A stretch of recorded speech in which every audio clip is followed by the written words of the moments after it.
Kini waktunya menabur dan menuai, membangun prasarana dan mereformasi gereja sehingga tidak seorang pun yang berkekurangan. Mengasihi Allah, membenci dosa, dan suka memberi.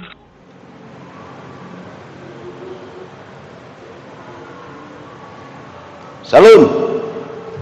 Selamat hari Minggu. Tuhan memberkati kita semua dan tetap semangat untuk memuji, memuliakan nama Tuhan, untuk beribadah di rumah kita masing-masing. Dan juga masih banyak gereja juga masih melaksanakan ibadah secara online atau ibadah live streaming. Kita juga selalu semangat, selalu bersabar untuk kita bisa senantiasa merasa senang, merasa bahagia di situasi yang sukar ini, agar selalu menyenangkan hati Tuhan beribadah di rumah kita masing-masing. Tuhan memberkati kita. Saya mengucapkan selamat hari Minggu, selamat beribadah. Kita harus banyak berdoa untuk bangsa dan negara kita agar vaksin yang sudah tiba, tetapi masih banyak lagi yang ditunggu untuk bisa memenuhi kebutuhan masyarakat, sehingga kita nanti tiba waktunya beribadah di gereja seperti biasa. Renungan firman Tuhan pada minggu yang kudus ini, saya mengambil tema persiapkanlah Natal kedua. Kita dasari dari Matius 25 ayat 1 sampai 13, Matius 24 ayat 29 sampai 36, dan Kisah Para Rasul 1 ayat yang ke-11. Sebelum kita masuk dalam renungan firman Tuhan, kita mendengar dulu suatu pujian dengan judul Engkaulah Rajaku.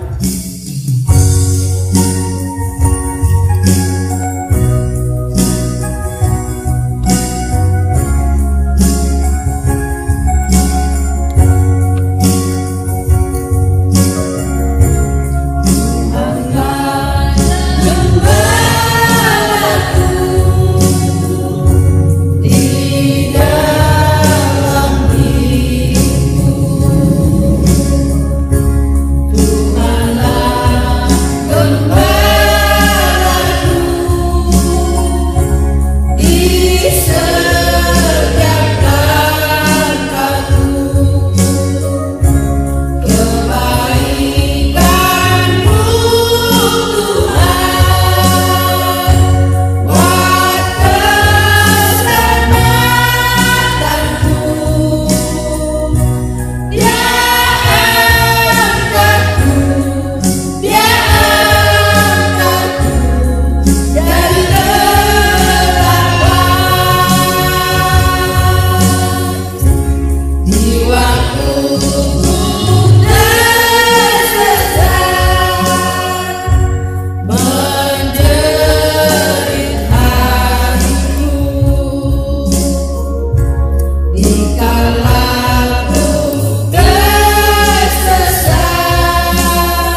Bapak Ibu saudara-saudara yang dikasihi Tuhan, marilah kita lebih dahulu berdoa kepada Tuhan sebelum kita masuk dalam renungan firman Tuhan ini.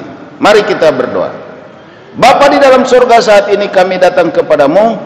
Sungguh kami bersyukur Tuhan sudah memberkati kami sampai kepada minggu yang kedua bulan Desember 2020 ini.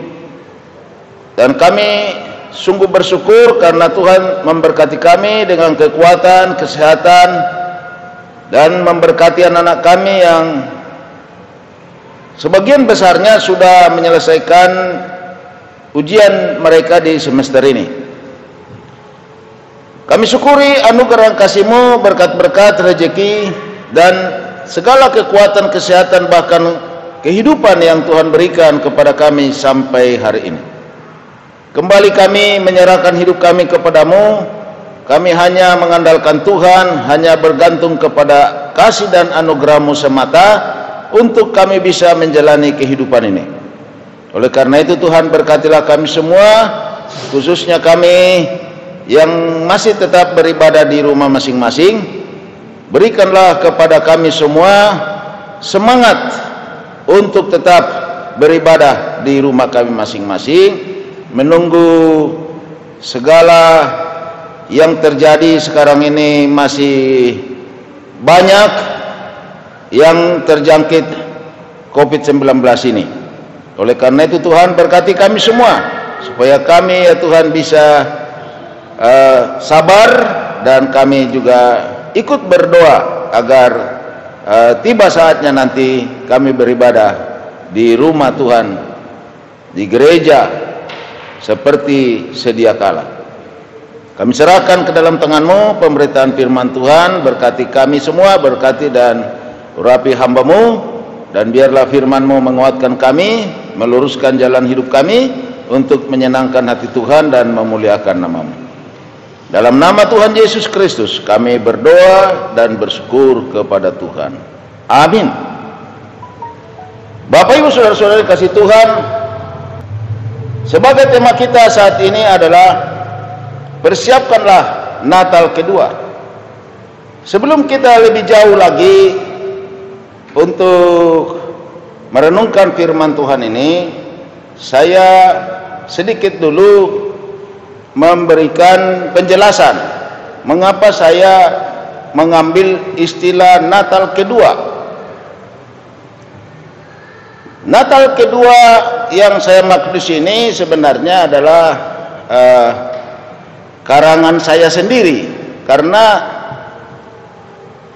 arti Natal nanti kita akan memahami adalah mengenai kelahiran Tuhan Yesus, dan nanti kita pelajari dasar daripada kata Natal diambil dari mana. Tetapi dalam pengertian kita, Natal yang kita selalu laksanakan tiap Desember, tanggal 25 Desember, itu adalah perayaan kita untuk kelahiran Tuhan Yesus.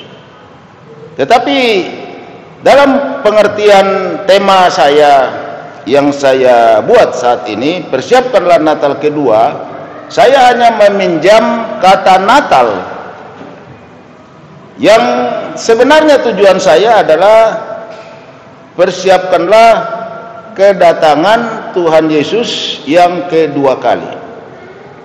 Jadi sebagaimana kita secara sederhana mengartikan atau langsung kita paham bahwa Natal adalah kelahiran Tuhan Yesus, atau dalam kata lain, kedatangan Tuhan Yesus yang pertama kali dalam wujud manusia, Allah menjadi manusia.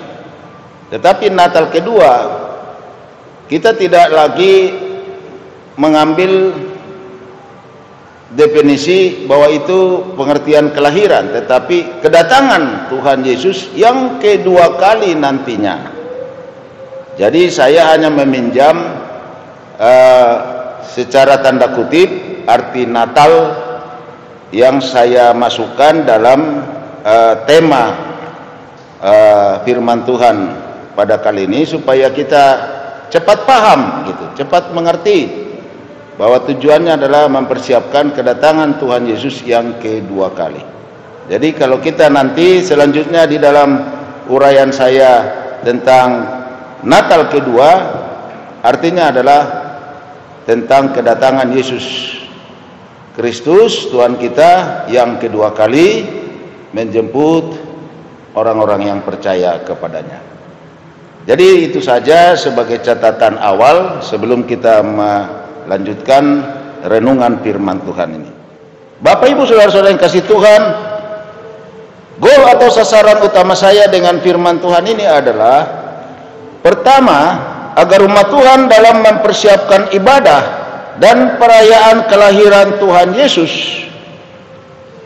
biasa disebut Natal itu, tidak mengarah kepada kemeriahannya, tetapi dengan persiapan penuh syukur kepada Allah yang datang ke dunia untuk keselamatan umat manusia. Dan yang kedua, agar umat Tuhan mempersiapkan diri dengan sebaik-baiknya apabila Yesus Kristus datang sewaktu-waktu yang kita tidak tahu kapan, kedua kalinya ke dunia ini. Bapak Ibu Saudara-saudara yang kasih Tuhan, kita telah memasuki minggu kedua bulan Desember 2020 ini. Walaupun masa pandemi COVID-19 tetap banyak, maksud saya tetap banyak membuat perayaan Natal secara tatap muka dengan melaksanakan tentu protokol kesehatan yang diatur oleh pemerintah. Dalam melaksanakan ibadah dan perayaan Natal atau memperingati hari kelahiran Tuhan Yesus secara Kristen, juga ada protokol ibadah dan perayaan Natal dalam memperingati kelahiran Tuhan Yesus yang lahir kurang lebih 2000 tahun lalu sesuai dengan firman Tuhan. Jadi protokolnya di dalam memperingati ibadah dan perayaan Natal ada yang sesuai dengan firman Tuhan. Sebelum kita membahas tentang firman Tuhan sebagai dasar dari tema firman Tuhan kali ini, marilah kita mempelajari secara selayang pandang atau secara singkat arti Natal yang kita selalu artikan memperingati hari kelahiran Tuhan Yesus kurang lebih 2000 tahun yang lalu itu. Kalau kita meneliti asal kata Natal, itu berasal dari kata Latin yaitu natalis. Kalau ada wisuda sarjana disebut acara itu dies natalis, ya, artinya ada sarjana-sarjana yang baru, sarjana-sarjana yang dilahirkan di universitas itu atau perguruan tinggi itu. Jadi artinya adalah hari kelahiran. Jadi natalis, hari kelahiran. Masyarakat Romawi menggunakan istilah dies natalis ini untuk memperingati tadinya dewa Surya. Makanya disebut dies natalis solis invicti, artinya hari kelahiran dewa matahari yang tidak terkalahkan. Oleh karena di Alkitab atau Perjanjian Lama dan Baru tidak pernah diperintahkan Tuhan untuk merayakan kelahiran Tuhan Yesus seperti orang merayakan hari ulang tahun. Tidak pernah ada, kita cari-cari di Alkitab satu perintah Tuhan untuk kita merayakan atau umatnya merayakan kelahiran Tuhan Yesus seperti orang merayakan hari ulang tahun. Tidak pernah ada di Alkitab. Juga bapak-bapak gereja mula-mula sesuai dengan sejarah gereja tidak pernah juga membuat aturan untuk merayakan Natal ini. Namun perayaan Natal sudah dimulai pada tahun kurang lebih 200 Masehi atau tahun 200 Anno Domini AD. Itu dimulai di Alexandria, Mesir. Para teolog banyak memberikan pandangan-pandangan tentang kelahiran Yesus. Ada yang mengatakan kelahiran Yesus itu tanggal 19 atau 20 April. Ada juga yang mengatakan pada bulan Mei. Ada juga yang mengatakan tanggal 5 atau tanggal 6 Januari. Dan ada yang mengatakan tanggal 25 Desember. Dan perayaan kelahiran Yesus Kristus akhirnya dimulai 25 Desember 2021 Anno Domini atau Masehi. Tadi juga saya mengatakan bahwa pada tahun 2200 sudah ada yang merayakan Natal ini atau kelahiran Tuhan Yesus di Alexandria, Mesir. Dan khusus mengenai tanggal itu belum ada ketetapan di waktu itu. Tetapi di 25 Desember 221 Masehi itu sudah merupakan dianggap sebagai start, ya, awal daripada penetapan 25 Desember itu untuk merayakan kelahiran Tuhan Yesus atau yang biasa kita sebut Natal ini. Dan selanjutnya tentang kelahiran Tuhan Yesus kita ambil istilah Natal, ya, seperti yang kita tahu semua masyarakat kita di Indonesia selalu kalau kita merayakan kelahiran Tuhan Yesus mengatakan perayaan atau ibadah Natal. Origenes maksud saya seorang teolog yang menganggap perayaan itu sebagai kebiasaan kafir, seperti merayakan hari ulang tahun Firaun atau hari ulang tahun Herodes secara meriah. Memang perayaan Natal itu dilatar belakangi perayaan-perayaan yang diambil dari perayaan-perayaan atau cara-cara Romawi, perayaan-perayaan dengan cara-cara Romawi kuno, yang mana mereka merayakan orang besar, ya, yang berulang tahun. Pada perayaan Natal 25 Desember tahun 336 Anno Domini atau Masehi, sesuai dengan kalender Romawi, mereka merayakan dengan saling berbagi makanan, saling berbagi hadiah, dan menghiasi rumahnya masing-masing, serta menyanyi bersama-sama dan tukar-tukaran kado Natal. Setelah agama Kristen resmi di Kekaisaran Romawi pada kurang lebih tahun 325 Anno Domini atau Masehi oleh Kaisar Konstantinus Agung, dan peringatan kelahiran Yesus Kristus selalu dirayakan 25 Desember dengan sangat meriah. Kemudian tahun 1100 Natal menjadi perayaan terpenting di Eropa dengan Santo Nikolaus sebagai lambang untuk saling berbagi, yang selalu memberi, ya, seorang tokoh yang selalu memberi, bahkan tiba-tiba dia memberi, pemberiannya suatu paket ditaruh di depan rumah, ya, orang baru bangun, dia buka rumah, dia lihat ada paket Natal yang sudah dibungkus dengan cantik. Nah, itu perbuatan Santo Nikolaus. Jadi Santo Nikolaus ini dijadikan sebagai lambang untuk saling berbagi.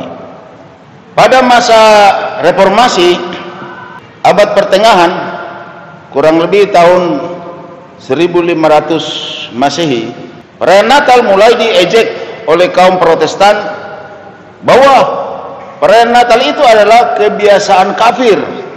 Maka pada tahun 1600-an, dengan perasaan tidak enak itu, Natal dilarang dirayakan di Inggris, sehingga kurang lebih tahun 1800-an Masehi banyak koloni Inggris yang berada di Amerika Serikat tetap melakukan perayaan Natal dengan saling tukar-tukaran kado, menghiasi pohon Natal di rumah mereka masing-masing, yaitu membuat pohon yang dahan-dahan buatannya dari ranting-ranting cemara, dihiasi secantik mungkin.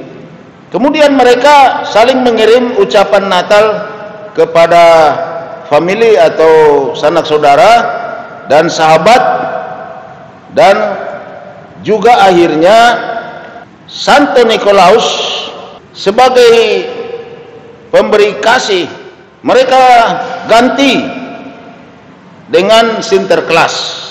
Kemudian sejak tahun 1900-an perayaan Natal menjadi semakin semarak dan akhirnya dipakai pengusaha sebagai kesempatan bisnis yang besar dengan berbagai aksesoris Natal atau memproduksi aksesoris Natal yang dipakai untuk pohon-pohon Natal dan juga untuk rumah-rumah, toko-toko, dan tempat-tempat hiburan di hotel-hotel dan sebagainya. Aksesoris ini dipakai untuk menyemarakan suasana pada bulan Desember ini, dan terutama pada malam Natal sampai pada hari Natal. Bapak Ibu saudara-saudara yang kasih Tuhan, kebiasaan-kebiasaan yang dijelaskan ini berlangsung terus hingga di zaman kita sekarang ini. Hanya pada masa pandemi COVID-19 ini tentu pasti lebih terbatas, tentu juga sangat berkurang semaraknya.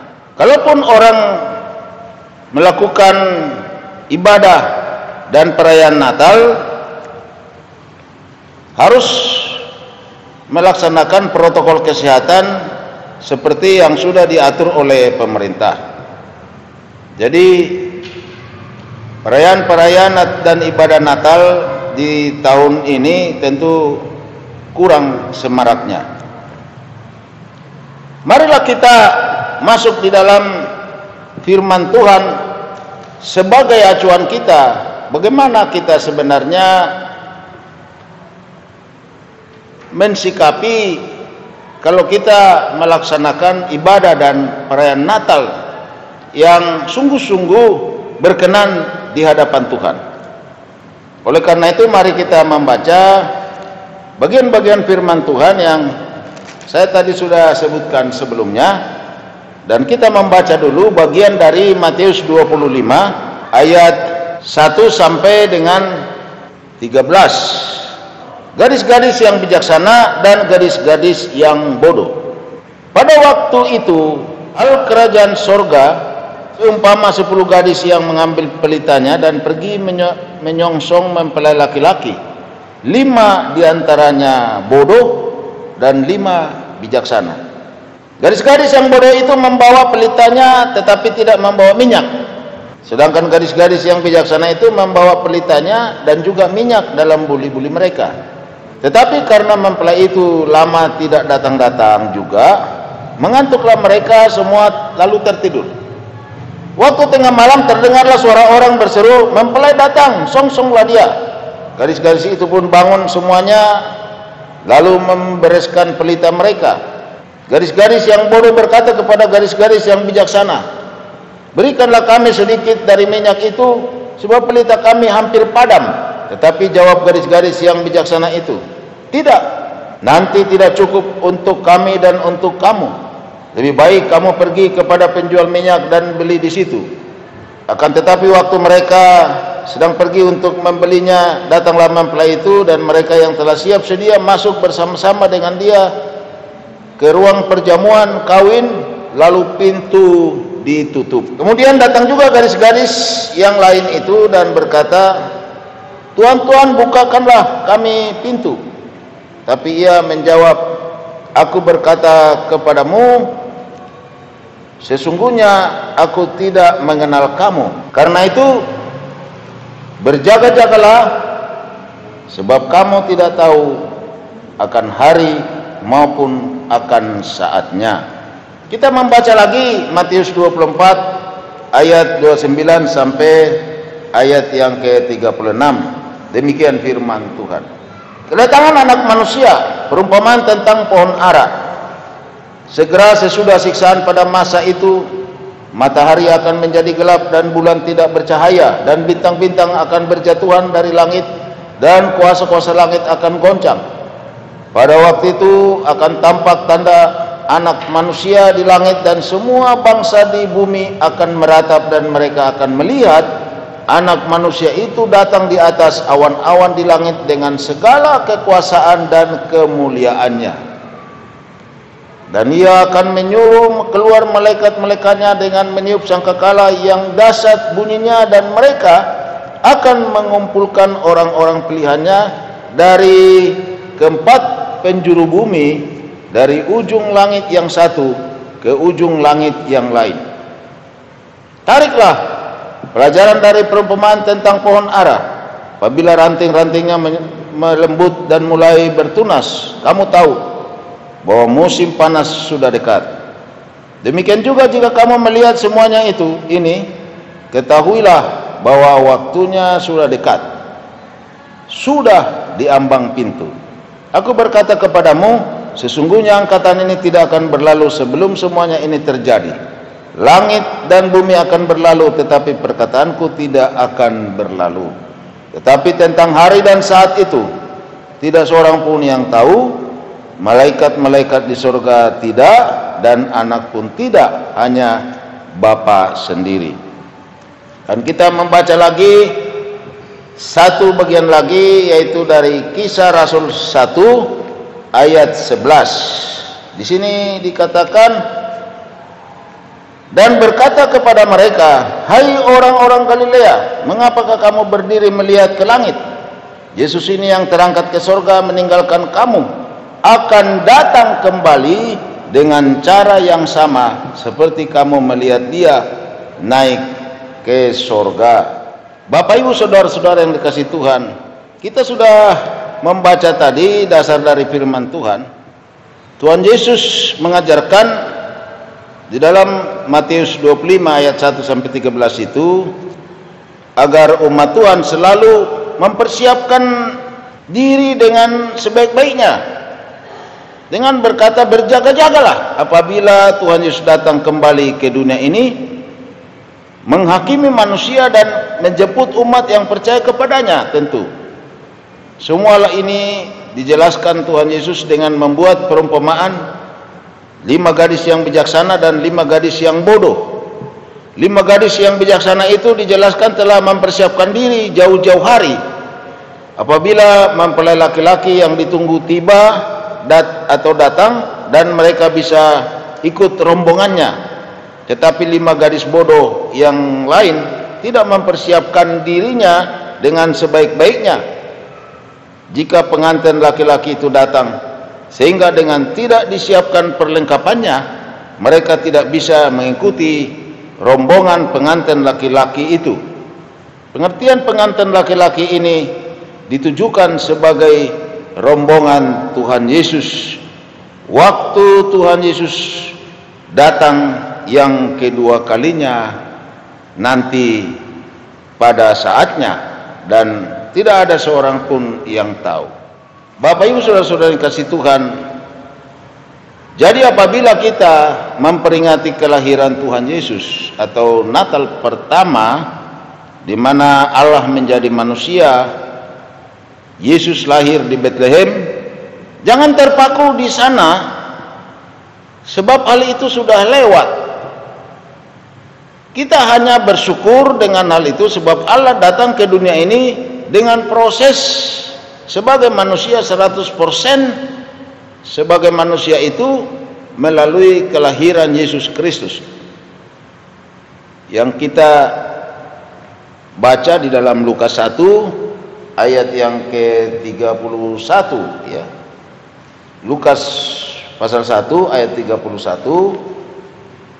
sesungguhnya engkau akan mengandung dan akan melahirkan seorang anak laki-laki, dan hendaklah engkau menamakan dia Yesus.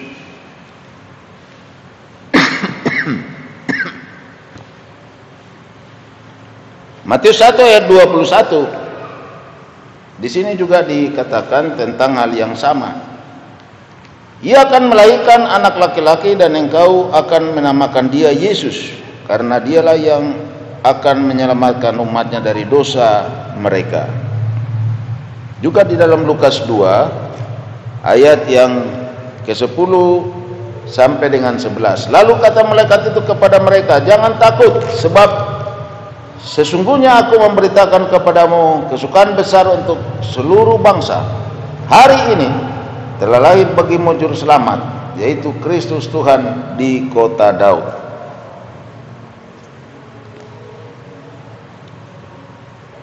Tetapi kedatangan Yesus Kristus kedua kali ke dunia ini nanti, yang saya tadi sudah buat sebagai sebutan Natal kedua ya. Sorry kalau ada yang mungkin merasa tidak nyaman dengan kata Natal kedua, tetapi saya mau membawa yang saya ingin didengar menjadi satu pengertian tentang kedatangan Yesus yang kedua kali, supaya lebih mudah dicerna, diterima oleh yang mendengar firman Tuhan ini. Jadi saya mengatakan kedatangan Yesus Kristus yang kedua kali dengan sebutan Natal kedua. Jadi kedatangan Yesus Kristus yang kedua kali atau Natal kedua itu akan terjadi dengan kemahakuasaan Yesus yang sangat luar biasa, seperti yang digambarkan tadi di dalam Matius 24 ayat 29 sampai 36 dan Kisah Rasul 1 ayat 11, di mana dijelaskan bahwa kedatangan Yesus yang kedua kali ke dunia ini nanti akan terjadi hal-hal seperti ini. Seperti dikatakan Matius 24 ayat 29 sampai 36, semua mata manusia akan melihatnya datang di langit dan meratap. Meratap kenapa? Menyesal tidak percaya kepada Yesus. Semua malaikat Tuhan meniup sangkakala yang dahsyat sehingga seluruh makhluk di bumi mendengarkan. Itu satu bunyi yang sangat luar biasa ya. Dan Tuhan mengumpulkan yang percaya kepadanya dari semua penjuru bumi. Sesuatu yang sangat luar biasa. Kuasa-kuasa langit akan hancur dan segala yang kita banggakan, ada matahari, bulan, bintang dan sebagainya, kita tidak tahu bagaimana itu nanti akan hancur dan akan tidak ada lagi.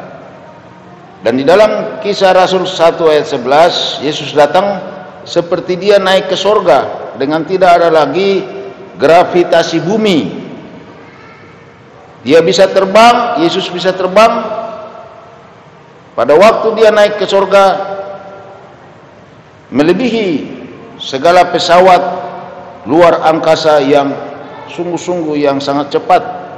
Tetapi Yesus lebih cepat lagi beribu-ribu kali dari itu.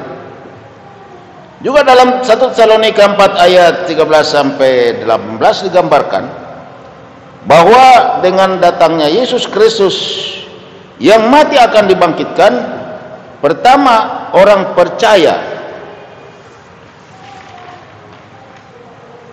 Orang percaya dibangkitkan dari kubur, lalu diubah tubuhnya seperti tubuh Tuhan Yesus yang naik ke sorga. Jadi tubuh sorgawi. Dan orang yang hidup juga tubuhnya diubah menjadi tubuh sorgawi. Lalu mereka bersama-sama dikumpulkan, mereka semua menyongsong Tuhan Yesus di angkasa atau di langit, di mana Yesus datang pada waktu itu. Dalam 1 Tesalonika 4 ayat 13 sampai 18 digambarkan bahwa dengan datangnya Yesus Kristus yang mati akan dibangkitkan. Pertama adalah orang yang percaya kepada Yesus. Orang yang percaya yang dibangkitkan dari kubur akan diubah tubuhnya menjadi tubuh sorgawi, dan orang yang hidup juga diubah tubuhnya menjadi tubuh sorgawi.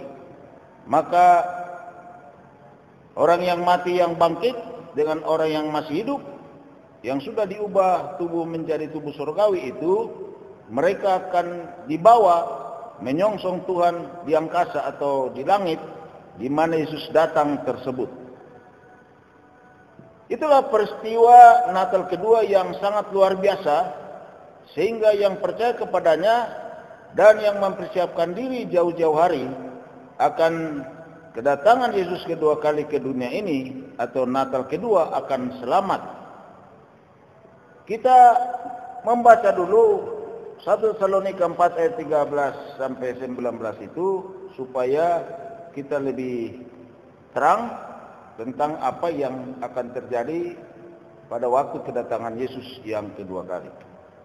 Selanjutnya kami tidak mau saudara-saudara bahwa kamu tidak mengetahui tentang mereka yang meninggal, supaya kamu jangan berduka cita seperti orang-orang lain yang tidak mempunyai pengharapan. Karena jikalau kita percaya bahwa Yesus telah mati dan telah bangkit, maka kita percaya juga bahwa mereka yang telah meninggal dalam Yesus akan dikumpulkan Allah bersama-sama dengan Dia. Ini kami katakan kepadamu dengan firman Tuhan, kita yang hidup, yang masih tinggal sampai kedatangan Tuhan sekali-kali tidak akan mendahului mereka yang telah meninggal. Sebab pada waktu tanda diberi, yaitu pada waktu penghulu malaikat berseru dan sangkakala Allah berbunyi, maka Tuhan sendiri akan turun dari sorga, dan mereka yang mati dalam Kristus akan lebih dahulu bangkit. Sesudah itu kita yang hidup, yang masih tinggal akan diangkat bersama-sama dengan mereka dalam awan menyongsong Tuhan di angkasa. Demikianlah kita akan selama-lamanya bersama-sama dengan Tuhan. Karena itu hiburkanlah seorang akan yang lain dengan perkataan-perkataan ini. Tetapi mengingat sangat banyak orang Kristen masih sangat terlena dengan hura-hura dan berbagai cara untuk menyenangkan diri dalam perayaan Natal ini, untuk membuat mereka senang-senang dan semarak perayaan Natal masih terpaku dengan kelahiran Yesus yang pertama datang ke dunia. Berbagai drama-drama mereka lakukan sambil membuat berbagai macam cerita-cerita yang sangat menarik ketika Yesus lahir, yang membuat orang yang menonton itu merasa senang. Lalu kebanyakan lupa membuat bahasan tentang persiapan Natal yang kedua. Ada satu ilustrasi, tidak begitu penting kita masukkan, tetapi ini suatu hal yang bisa membuat kita memahami situasi dari orang merayakan Natal ini, bahkan gereja yang merayakan Natal ini. Adalah semacam ilustrasi saja, cerita yang dibuat-buat. Begini, iblis dan semua roh-roh jahat, semua pasukan iblis di bumi itu dikumpul. Lalu mereka membuat rapat besar. Kemudian iblis ingin kepala-kepala kawasan di seluruh dunia melaporkan kepadanya bagaimana umat Tuhan Yesus merayakan Natal. apakah mereka umat Tuhan mempersiapkan tentang Natal yang kedua atau kedatangan Yesus yang kedua kali ke dunia. Lalu semua kepala-kepala kawasan roh jahat ini yang ada seluruh dunia melapor. Yang pertama, melaporlah kepala kawasan dari Sumatera Utara. Lalu dia berkata kepada iblis supaya tidak usah khawatir, sebab banyak umat Yesus masih terlena dengan merayakan Natal hanya fokus untuk liturgi saja di gereja dan membahas hal-hal kelahiran Yesus di zaman dahulu waktu lahir. Juga dalam perkembangan terjadi di perantauan mereka berkumpul secara marga-marga atau sekampung maupun keluarga arisan, melakukan perayaan Natal dengan hanya liturgis. Kemudian urusan konsumsi, urusan kue, urusan makanan, dan juga panitia-panitia mempersiapkan aksesoris Natal, yang juga itu dilakukan di tempat-tempat yang lain. Sedangkan pembahasan tentang Natal kedua tidak digubris sama sekali. Jadi bos, katanya kepala kawasan Sumatera Utara ini kepada iblis, tidak usah khawatir, bos tenang saja, katanya. Demikian juga dari kawasan Minahasa yang melaporkan bahwa di kawasan yang dilihat di Minahasa sama juga dengan di tempat lain, yaitu masih banyak yang melakukan perayaan Natal dengan kesenangan hati saja secara duniawi seperti selama ini, hanya fokus kepada aksesoris dan juga kepada konsumsi, semuanya mempersiapkan segala hal dalam perayaan Natal ini. Jadi hal Natal yang kedua tentang kedatangan Yesus juga tidak ada yang digubris secara tegas, ya. Artinya belum banyak yang membahas tentang Natal kedua ini. Ditambahkan oleh kepala kawasan ini yang ada di Minahasa bahwa kalau di hari Natal bertambah banyak yang memproduksi minuman cap tikus, ya, untuk menyemarakan suasana Natal. Jadi bos tidak usah khawatir, tenang saja, di kawasan-kawasan lain sama juga di tempat ini.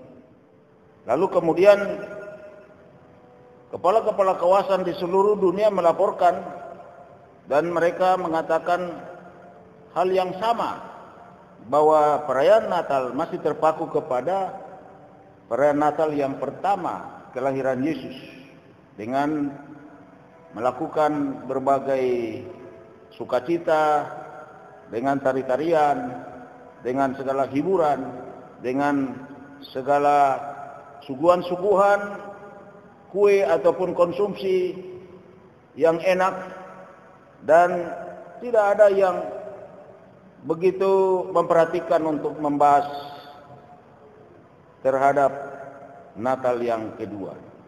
Jadi bos tenang saja, kata mereka kepada iblis ini. Lalu iblis memerintahkan semua roh jahat atau pasukan iblis agar pergi ke seluruh dunia, mendekati serta mempengaruhi semua pemilik hiburan dan hotel-hotel agar memprogramkan hiburan-hiburan duniawi di saat Natal untuk menyenangkan secara duniawi semua yang dipublikasikan untuk ikut serta di dalam hiburan-hiburan tersebut, baik di tempat-tempat hiburan maupun di hotel-hotel.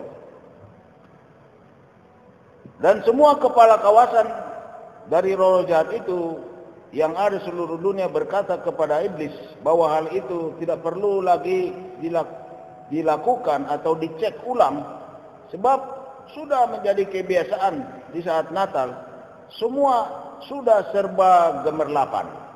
Itu yang dilaporkan kepada iblis. Lalu iblis mengatur siasat agar semua roh jahat memasuki ibadah-ibadah yang benar-benar membahas hal Natal kedua, hal kedatangan Yesus yang kedua kali, agar yang mendengarnya merasa tidak tertarik dan menganggap para pengkhotbahnya atau yang memberitakan tentang kedatangan Yesus baik di gereja-gereja ataupun di tempat-tempat satu komunitas Kristen, supaya pembahasan-pembahasan seperti itu, pembahasan tentang kedatangan Yesus Kristus yang kedua kali itu dianggap membosankan, sehingga mereka tidak menanggapinya. Itulah yang diperintahkan iblis kepada semua kepala-kepala kawasan dari roh-roh jahat ini. Bapak Ibu saudara-saudara yang kasih Tuhan, jika kita merayakan Natal yang pertama tentang kelahiran Yesus 2000 tahun yang lalu, kurang lebih 2000 tahun yang lalu, jangan lupa untuk membahas Natal kedua yang kita maksud di dalam pembahasan ini, yaitu kedatangan Yesus yang kedua kali ke dunia ini, agar selalu kita mempersiapkan diri, berjaga-jaga seperti yang diajarkan Tuhan Yesus di dalam Matius 25 ayat 1 sampai 13 tentang 5 gadis bijaksana dan 5 gadis yang bodoh. Jadi Tuhan Yesus sudah membuat suatu protokol tentang kedatangan Tuhan Yesus yang kedua kali, yaitu agar selalu mempersiapkan diri jauh-jauh hari dan selalu berjaga-jaga. Bagaimana hal itu dilakukan? Yaitu tentu ada beberapa poin yang kita simpulkan, dan itu suatu hal yang sangat umum. Yang pertama itu selalu kuat kepada Yesus imannya, ya, jangan sampai digoyahkan. Yesus adalah juru selamatku, tidak ada yang lain. Dan yang kedua, selalu beribadah kepada Yesus Kristus dan tidak ada yang lain juga untuk kita beribadah kepadanya.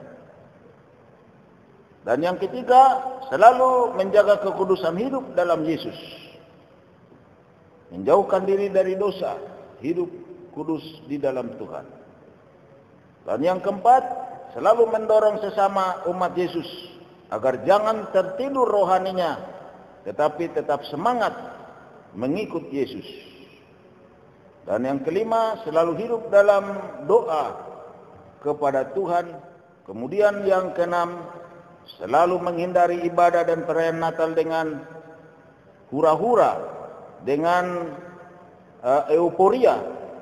Dalam perayaan-perayaan itu hanya fokus kepada kesenangan-kesenangan secara duniawi, dan juga fokus kepada aksesoris-aksesoris Natalnya, lagu-lagu enak, lagu-lagu tentang kelahiran Yesus, dan juga konsumsi-konsumsi yang enak, tari-tarian yang enak dilihat. Lalu kemudian melupakan pembahasan tentang Natal yang kedua, dan bahkan tidak begitu menyenangkan hati Tuhan. Atau mungkin tegasnya, kalau semua dilakukan semua dengan euforia, dengan hanya kesenangan-kesenangan duniawi saja, pasti Tuhan tidak senang. Bahkan juga Tuhan ditinggalkan dan tidak diagungkan di dalam perayaan tersebut. Jadi Bapak Ibu saudara-saudara yang kasih Tuhan, dengan hal-hal itu semua jika kita lakukan, dan ketika Yesus datang kedua kali ke dunia ini, menjemput kita, orang-orang yang percaya kepadanya, kita pasti ikut dalam rombongan Yesus Kristus tersebut.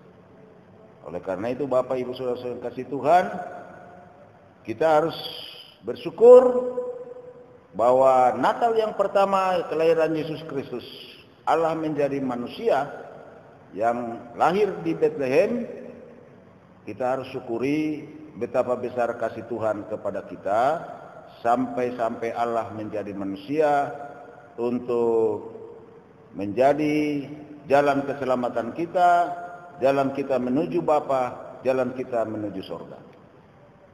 Dan puji-pujian yang kita panjatkan kepada Tuhan tidak lain hanya puji-pujian syukur.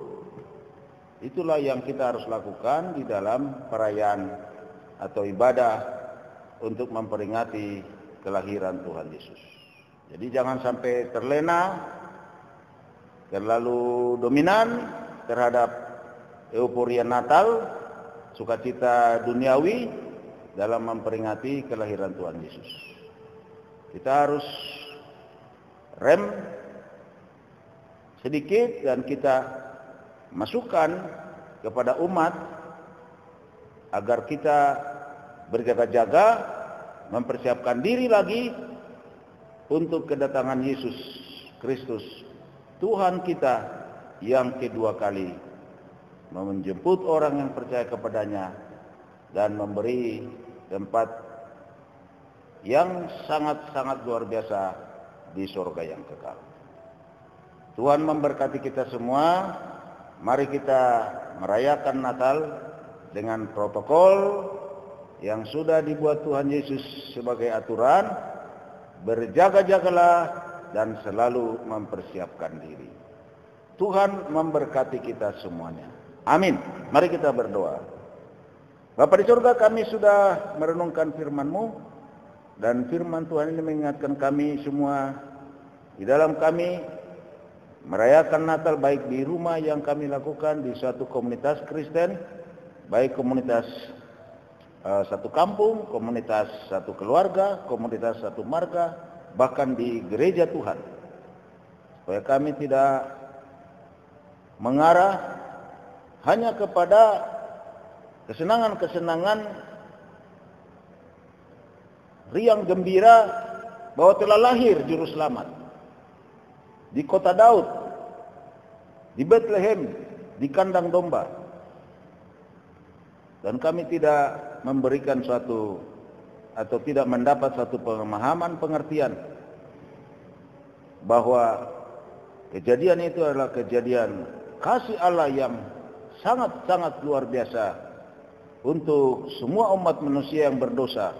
Sehingga dengan kedatangan Yesus yang pertama, kami diselamatkan dan orang-orang percaya kepada Yesus tidak dihukum oleh karena perbuatan dosa, tapi memperoleh hidup yang kekal, memperoleh kekudusan dari Tuhan, memperoleh pengampunan dosa di dalam pengorbanan Yesus Kristus. Berkatilah kami semua ya Tuhan, supaya kami seperti tadi Tuhan Yesus sudah membuat satu protokol kedatangan Tuhan Yesus kepada kami, mengingatkan kami agar selalu berjaga-jaga, selalu mempersiapkan diri supaya nanti Tuhan Yesus datang kedua kali kami ikut di dalamnya. Tuhan memberkati umat-Mu semua dalam tugas pekerjaan, berikanlah rezeki yang baik, dan berkatilah Tuhan yang sakit, Tuhan jamah dan Tuhan sembuhkan, baik yang masih mengalami sakit di rumah, Tuhan kuasa-Mu itulah yang kami pegang untuk menjamah saudara-saudara kami yang sakit, agar mereka bisa kembali bangkit, kembali sembuh, dan kami mohon di dalam nama Yesus Kristus, Tuhan jamah, sembuhkan saudara-saudara kami yang mengalami sakit sampai hari ini, bahkan mereka mengalami tetap di rumah. Tuhan berkatilah saudara-saudara kami yang sakit, Tuhan jamah, Tuhan sembuhkan, supaya mereka pun mengalami kuasa dan mujizat Tuhan. Kati juga yang mengalami sakit penyakit, yang ada sampai rumah sakit, bahkan yang mengalami virus COVID-19 ini, baik yang masih diisolasi di tempat-tempat yang sudah dikhususkan pemerintah maupun yang sudah agak lebih parah yang ada di rumah-rumah sakit, yang ada di ICU. Tuhan tolong semua agar mereka bisa sehat, bisa pulih kembali dan negatif dari virus COVID-19 ini, sehingga pulang ke rumah dengan sukacita, dengan syukur daripada Tuhan. Bapa di sorga, berkatilah bangsa dan negara kami, supaya kami semua Tuhan dapat diselamatkan, dan tidak semuanya Tuhan mengalami hal-hal buruk, termasuk juga dalam hal ekonomi yang terpuruk, ataupun kami mengalami berbagai kesengsaraan yang lain di samping masalah kesehatan. Tuhan berkatilah kami, lindungi kami semua, berkati Bapak Presiden kami, Wakil Presiden kami, dan lembaga-lembaga tinggi negara, lembaga-lembaga yang sudah dibuat untuk penanganan COVID-19 ini, supaya semua Tuhan diberkati Tuhan dalam segala usaha ini, sehingga akan memperkecil semuanya dari masyarakat ini untuk kena kepada COVID ini. Dan Tuhan juga memberkati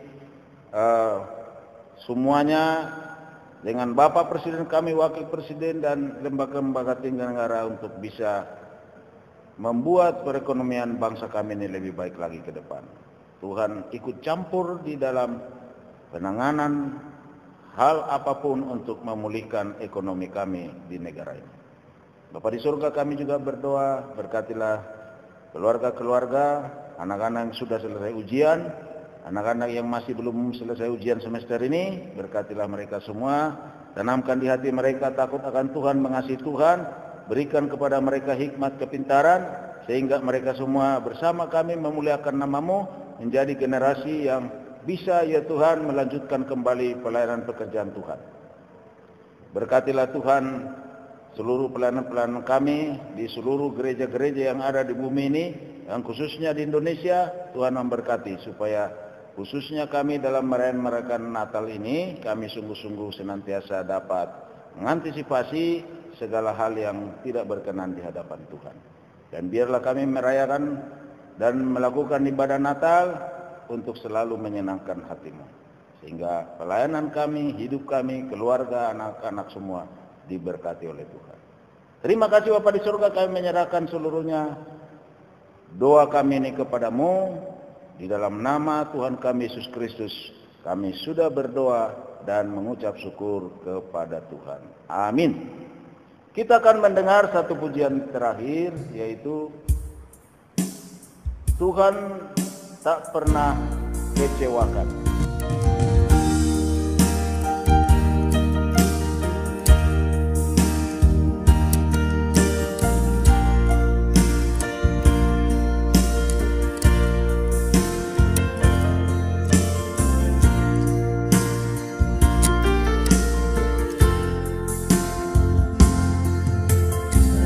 Perjalanan hidup ini, penyanyi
dan kami kepadamu kami berlindung, karena ku percaya Tuhan tak pernah tinggalkan kami jangan sendiri.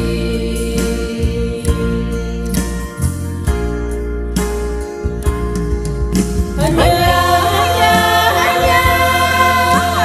Tuhan yang paling mengerti.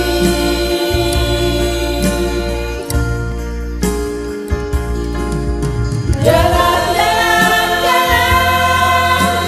hidup anak-anaknya,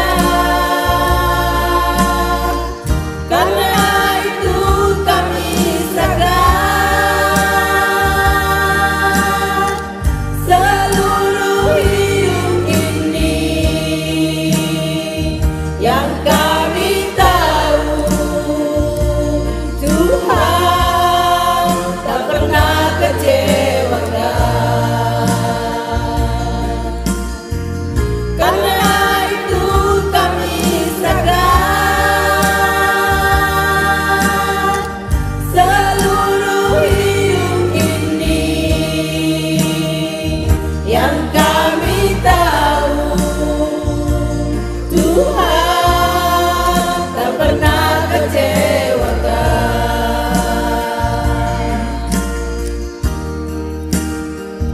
Yang kami tahu Tuhan tak pernah kecewakan.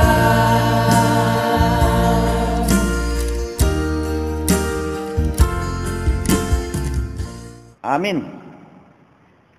Selamat hari Minggu. Tuhan Yesus memberkati.